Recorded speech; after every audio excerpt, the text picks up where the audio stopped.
Good morning to all employers in Hong Kong.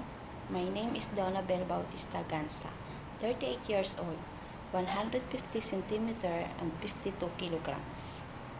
I live in Valenzuela, Metro Manila, Philippines. My religion is Roman Catholic. I am married. My husband's name is Renanti Gansa. He is a factory worker. We have 3 kids, 2 boys and 1 girl, ages 15, 13 years old, and 5-month-old baby girl. My mother's name is Elizabeth Bautista. She is a housewife. And my father's name is Adonilo Bautista. He is carpenter. We are 4 siblings in the family, 2 boys and 2 girls. I am the second siblings in the family. I am a high school graduate. Year 2015-2017, I worked to my aunt to take care his 3-year-old son.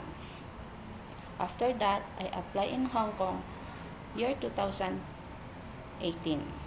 I served 4 members of the family, 2 adult, 1 kid, 3-year-old girl, and 1 newborn baby. My main duties is to take care of the baby. I change his diaper, bathing, and feeding, and do a household chores like laundry, marketing, ironing, cooking, and clean the house. Ma'am and sir, this is my second time to work in Hong Kong.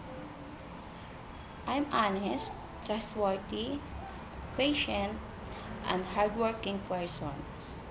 Ma'am and sir, please help me to looking forward to work with you.